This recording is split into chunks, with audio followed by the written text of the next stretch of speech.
Today I will be discuss about next questions of normal distribution. इससे पहले हमने 3-4 question discuss किए थे नॉर्मल डिस्ट्रीब्यूशन के। ठीक है, अभी हम कुछ और क्वेश्चन, बहुत इंपॉर्टेंट क्वेश्चन हैं जो आपके एग्जामिनेशन पॉइंट ऑफ व्यू से उनको हम डिस्कस करेंगे यहाँ पे। अगर आपने हमारे चैनल विजडम अप्रोच मैथमेटिक्स को शेयर नहीं किया है तो उसे शेयर करें, सब्सक्राइब करें और बेल आइकन को प्रेस करना ना भूलें। शुरू करते हैं। क्वेश्चन है आपके पास, in a normal distribution 30% of the items are under 45। ध्यान से पढ़ना क्वेश्चन है ना। 30% of the items are under 45 and 8% are over 64। ठीक है, जो 30% आइटम है वो किसकी है? अंडर 45 के। ठीक है, और 8% जो है वो कहाँ है? ओवर 64 है। ठीक है, आपने क्या करना है? Find the mean and standard deviation of the distribution. ठीक है, मीन और स्टैंडर्ड डेविएशन यानी आपने म्यू और सिग्मा की वैल्यू क्या करना है यहाँ पे बच्चों? फाइंड आउट करनी है। क्लियर है? तो जैसे हम यहाँ पे ग्राफ बनाते हैं, ठीक है, यानी फिगर बनाते हैं, तो ये हो गया 0।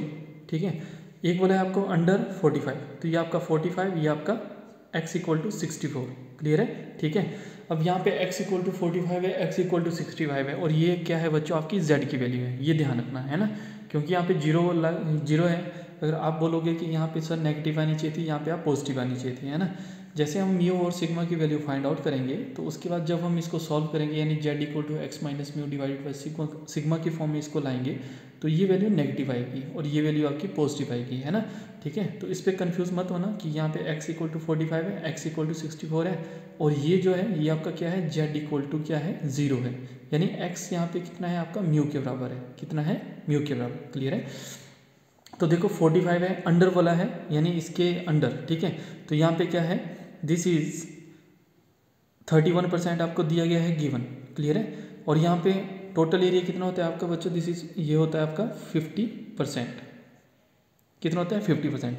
अब 31 आपको गिवन है तो कितना बचा? 19%। वैसे यहाँ पे बोला है आपको कि ओवर 64। ठीक है, तो यहाँ पे 8% दिया गया है, तो टोटल कितना बचा यहाँ पे? 42। ठीक है, क्योंकि आपको पता है यहाँ से लेके यहाँ तक जो एरिया होता है वो होता है 50%, यहाँ से यहाँ लेके यहाँ तक जो एरिया होता है वो आपका 50% होता है ना। तो उसी हिसाब से हमारे पास 19% और 42%। क्लियर है? तो यही चीज़ हम यहाँ पे देखेंगे। Now let mu with the mean and sigma with the standard deviation. Mu क्या है? आपकी मीन है, सिग्मा क्या है? आपका स्टैंडर्ड डेविएशन है। ठीक है, इफ़ x = 45।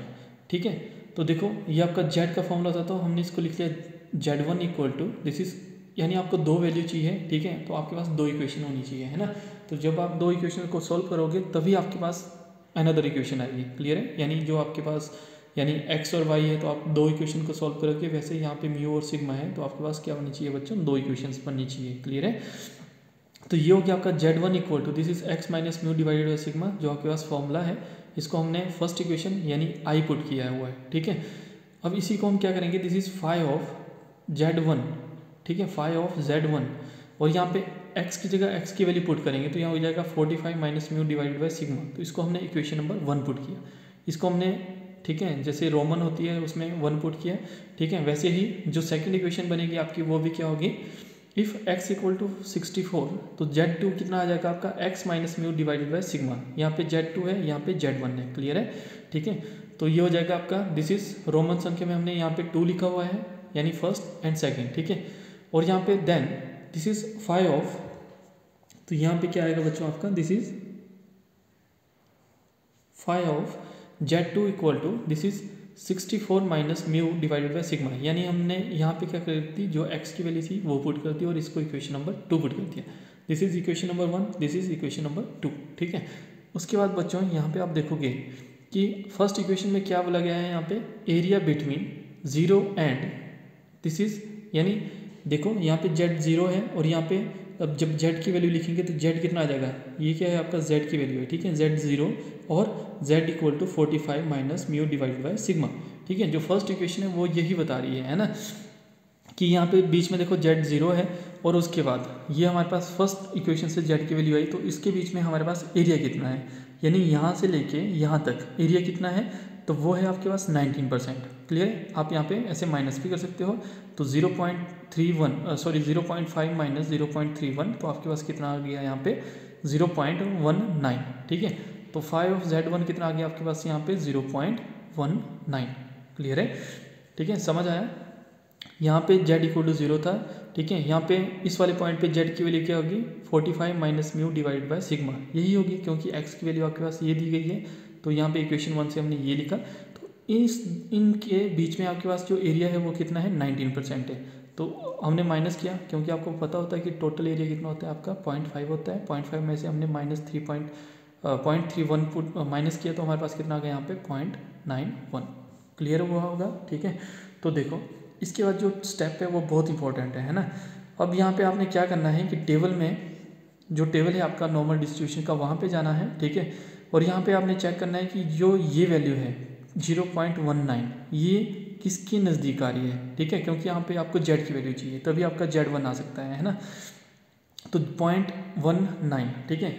जैसे हमने टेबल पे जाएंगे, ठीक है, और यहाँ पे हम चेक करेंगे, इस पूरे टेबल में जब हम चेक करेंगे तो यहाँ पे देखेंगे हम कि 0.19 कहाँ जैसे आ रहा है, तो ये देखो 0.1915, एक आपके पास ये वैल्यू है 0.1915, क्लियर है।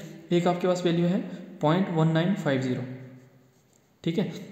तो बच्चों यहाँ पे देखो आप नियरेस्ट जाओगे, है ना, तो इसको आप क्या लिख सकते हो, यानी जो 0.1915 है इसको आप क्या लिख सकते हो 0.1915, इसको आप अप्रोक्सीमेटली क्या लिख सकते हो 0.19 ये लिख सकते हो, ठीक है। तो हमें चाहिए, यानी ये जो वैल्यू है इसको हम इसके इक्वलेंट लिख सकते हैं यहाँ पे, ठीक है। जब टेबल में हमने ये वैल्यू लिखी तो इसको हम इसके इक्वल लिख सकते हैं। तो यहाँ पे हमारे पास क्या आ गया, इसकी जगह हमने क्या लिख दिया यहाँ पे 0.1915 और अप्रोक्सीमेटली इक्वल टू 0.19। अब ये जो बच्चों हमारे पास वैल्यू आई ये किस पे आई, ठीक है, ये जो वैल्यू है आपके पास ये कहाँ पे आई, तो देखो ये Z की वैल्यू थी आपके पास यहाँ पे, तो Z कितने पे है 0.5, यानी Z 0.5 पे आपके पास ये वैल्यू आई, क्लियर है, Z 0.5 है ना। तो इसके सामने देखो यहाँ पे क्या है 0.5 है, ठीक है, तो वही लिखेंगे हम यहाँ पे। तो ये हो गया आपके पास दिस इज 5 ऑफ Z की जगह क्या आ गया 0.5, ठीक है। जो 0.5 पे आपके पास जो वैल्यू है वो ये होती है, इसको हम अप्रोक्सीमेटली ये लिख सकते हैं, क्लियर है। ये जो पूरा प्रोसेस है ये समझ आया, ठीक है। अब यहाँ पे क्या जाएगा, this is 5 equal to Z1, यहाँ पे 5 इक्वल टू 0.5, तो 5 से 5 कैंसिल कर सकते हो, ठीक है। यहाँ पे आपके पास Z1 कितना आ गया, दिस इज 0.5, ठीक है, दिस इज 0.5। अब एक बात और, अब यहाँ पे आप बच्चों जैसे देखोगे कि ये जो हमने सारा प्रोसेस किया वो किसके लिए किया, ये किया हमने लेफ्ट हैंड साइड, और आपको पता है कि लेफ्ट हैंड साइड क्या होती है आपकी नेगेटिव होती है। जैसे यहाँ पे -इन्फिनिटी है और ये आपका क्या है यहाँ पे मान लो +इन्फिनिटी है, ठीक है। अब यहाँ से लेके यहाँ तक ये जो प्रोसेस किया है इस तरफ किया, तो ये क्या है आपकी नेगेटिव साइड है। तो बच्चों यहाँ पे जो Z की वैल्यू आएगी वो भी आपकी क्या आएगी नेगेटिव आएगी, ठीक है। तो जैसे 0.5 आया तो Z की जगह आपके पास कितना आ जाएगा यहाँ पे Z इक्वल टू -0.5, क्योंकि हमने जो ये जो कैलकुलेशन की ये किसके अकॉर्डिंग की लेफ्ट हैंड साइड में, है ना।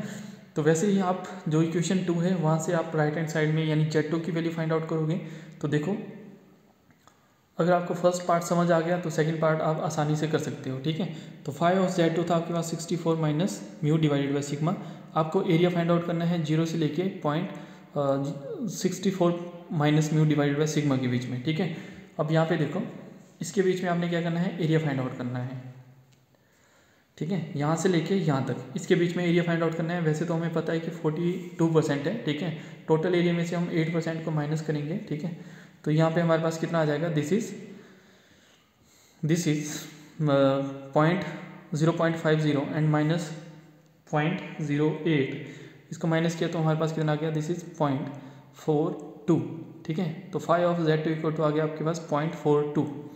अब फिर से हम वही देखेंगे, फिर से टेबल में जाएंगे और इसके नियरेस्ट देखेंगे हम कि टेबल में हमारे पास कौन सी वैल्यू आ रही है। 0.42 है तो यहाँ पे देखेंगे 0.42, ठीक है। अब यहाँ पे बच्चों हमारे पास क्या है, दो वैल्यू आ रही है, एक ये और एक ये, ठीक है। अब यहाँ पे क्या है, सिर्फ 8 का डिफरेंस है, यहाँ पे 7 का डिफरेंस है, क्लियर है। तो जो नियरेस्ट है हम वही लेते हैं, पर हमने यहाँ पे ये वाली टर्म ली क्योंकि जो आपकी कैलकुलेशन होगी वो यहाँ पे ज़्यादा अच्छे से होगी, है ना। क्योंकि आप इसको लोगे तब भी आपका जो आंसर है वो सेम आएगा, ठीक है।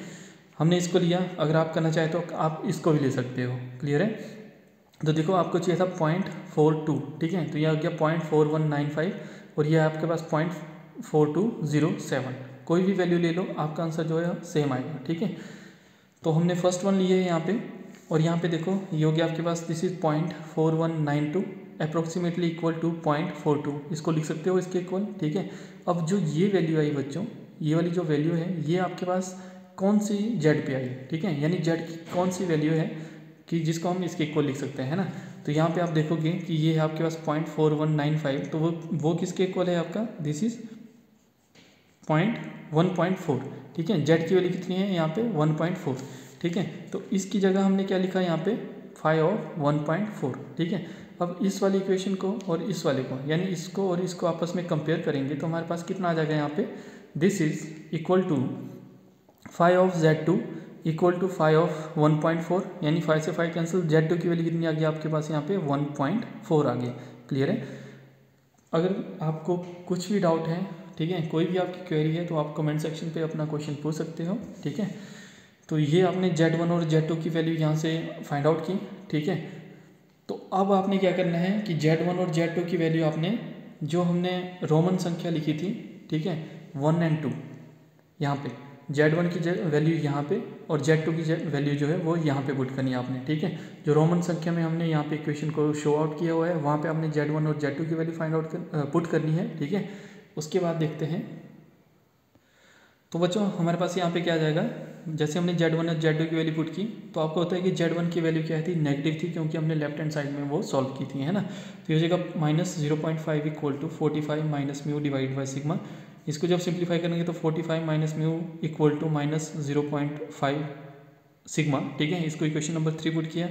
वैसे ही अब जो सेकंड इक्वेशन है उसको हमने यहाँ पे पुट किया, Z2 की वैल्यू पुट की, तो 1.4 equal to 64 minus mu divide by sigma.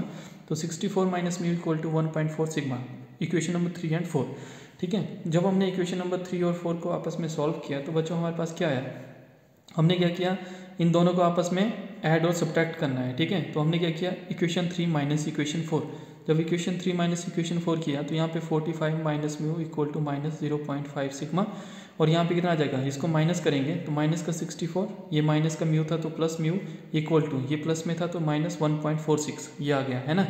अब यहाँ पे देखो माइनस म्यू से प्लस म्यू कैंसिल हो गया, तो आपके पास यहाँ पे कितना बचा, दिस इज -19, और यहाँ पे कितना बचा आपके पास, दिस इज -1.9 सिग्मा, ठीक है। दोनों टर्म माइनस में है तो ऐड हो जाएगी, तो -1.9 सिग्मा, ठीक है। तो सिग्मा की वैल्यू कितनी आ गई 19, यानी ये 19 है, माइनस से माइनस कैंसिल, तो 19/1.9, ठीक है। 9 जो डेसिमल था ऊपर चला गया तो 19 से 19 कैंसिल, तो आपके पास सिग्मा आ गया 10। तो सिग्मा की वैल्यू कितनी आई बच्चों, यहाँ पे 10 आई। क्लियर है। अब हम क्या करेंगे, सिग्मा की वैल्यू पुट कर देंगे किसी एक इक्वेशन में। तो सिग्मा की वैल्यू हमने इक्वेशन नंबर 3 में पुट की, तो हमारे पास आया 45 minus mu equal to -0.5 into 10, ठीक है। तो ये 45 माइनस म्यू इक्वल टू -5, ठीक है। 5 को इस तरफ लेंगे, सिग्मा को यानी म्यू को इस तरफ लेंगे, तो mu equal to 45 + 5 equal to 50। तो म्यू की वैल्यू हमारे पास कितनी आ गई 50, ठीक है। तो बच्चों यहाँ पे हमारे पास जो मीन है वो 50 आई और सिग्मा है वो हमारे पास 10 आया, ठीक है। तो ये था आपका बहुत इंपॉर्टेंट क्वेश्चन था, ठीक है। तो नेक्स्ट क्वेश्चन हम डिस्कस करते हैं। नेक्स्ट है आपका sample of dry battery cell tested to find the length of produced the following result. Mu आपको दिया गया है, यानी मीन आपको दी गई है, मीन यानी mu equal to 12 hour, sigma equal to 3 hour, ठीक है। Assuming the data of the normally distributed, what percentage of battery cell are expected to have life. First आपको यहाँ पे दिया गया है, ठीक है, more than 15 hour, less than 6 hour, third दिया गया है बिटवीन 10 एंड 14 आवर, ठीक है। एक आपकी ड्राई बैटरी सेल है, यानी 100 ड्राई बैटरी सेल है आपके पास, उसमें आपको मीन और स्टैंडर्ड डेविएशन दिया गया है, ठीक है। और उसमें आपको पूछा गया है कि जो नॉर्मली डिस्ट्रीब्यूटेड से what number of percentage of cell are expected to life, यानी उनकी लाइफ जो है वो क्या होगी। तो आपको 3 केस दिए गए हैं यहाँ पे, मोर देन, लेस देन और बिटवीन के केस में दिए गए हैं। तो एक एक करके हम यहाँ पे ये सारे जो आपके क्वेश्चन के पार्ट हैं उनको हम डिस्कस करेंगे।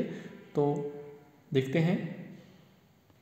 तो यहाँ पे बच्चों हमारे पास है let X denote the length of the life of the dry battery cell. जो एक्स है वो डिनोट कर रहा है आपका, यानी जो आपकी लाइफ है ड्राई बैटरी सेल की वो क्या है, ठीक है।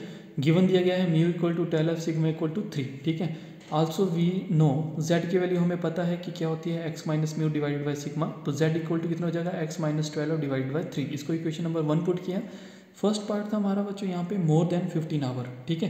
क्या था मोर देन 15 आवर, तो ये हो जाएगा X is greater than equal to 15, ठीक है। मोर देन 15 वाला X is greater than equal to 15 भी लिख सकते हो, ठीक है।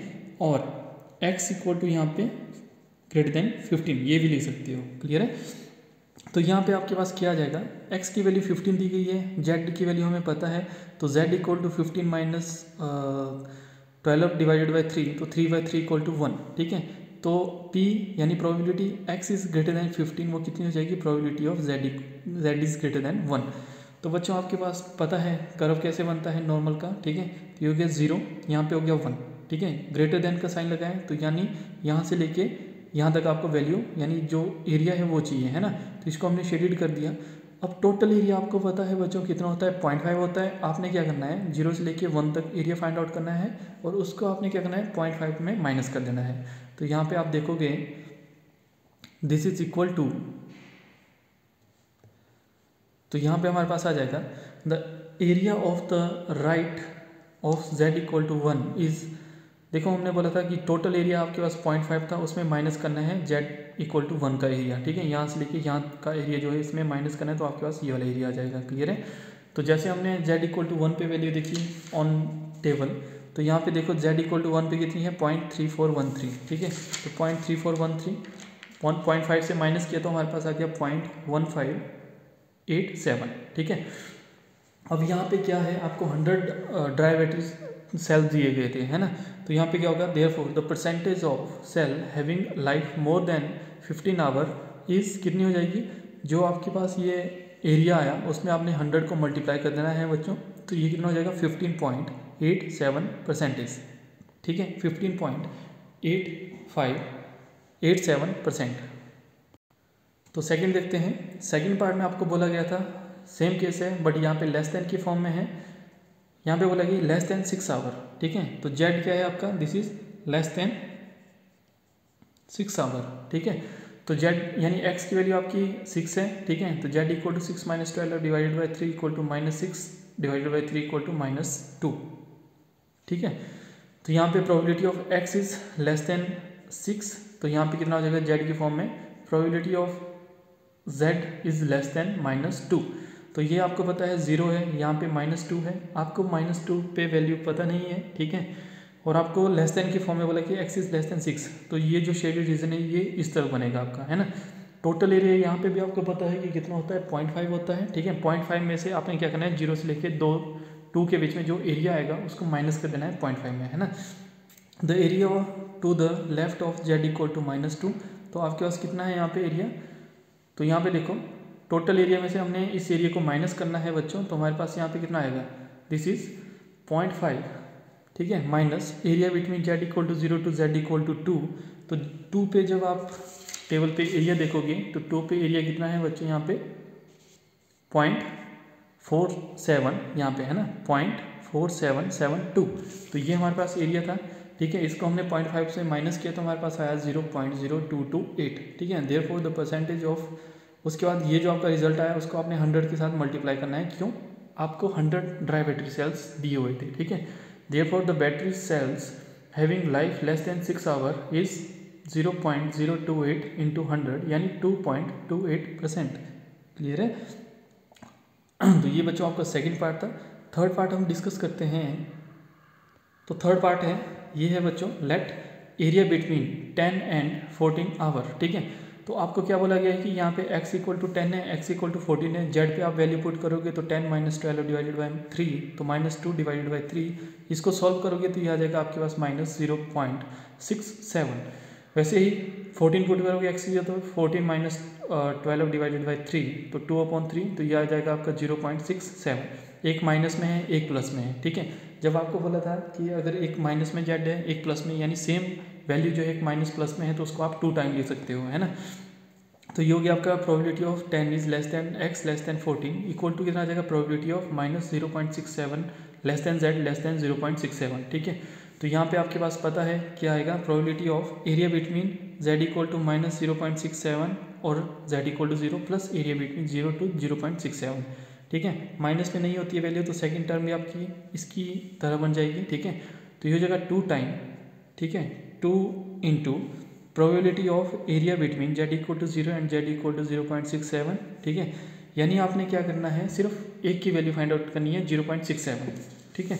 अब 0.6 जो है बच्चों आप क्या करोगे, कॉलम में देखोगे, 7 जो है वो आप रो में देखोगे, इतना तो आपको क्लियर हो गया होगा, है ना। तो 0.6 ये है, ठीक है, ये हमने कॉलम पे वैल्यू देखी, और 7 कहाँ पे, ये है, ठीक है। तो 0.67 जब इसको आपस में मिलाएंगे तो हमारे पास कितना आएगा यहाँ पे 0.2486, ठीक है। तो यहाँ पे आप देखोगे 0.2486 यानी 7 लिखा हुआ है ना। तो यहाँ पे 2 इंटू दिस वैल्यू, तो ये हो जाएगा आपके पास 0.4974, क्लियर है।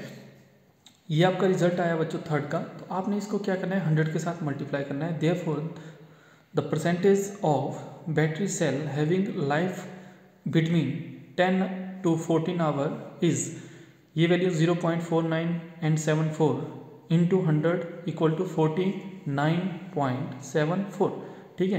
तो देखो ये आपका कितना है, माइनस का 0.67 था, ये आपका प्लस का 0.67 था, ठीक है। और जो ये एरिया आया है, यानी ये वाला जो एरिया आया आपका, ये किसके बीच में आया, इन दोनों के बीच में जो ये टोटल एरिया आया आपका, है ना। तो बच्चों ये थे आपके most important question of normal distribution के। आई होप आपको समझ आया होगा। किसी भी बच्चे को अगर कोई भी डाउट है तो कमेंट सेक्शन पे अपना क्वेश्चन पूछ सकता है।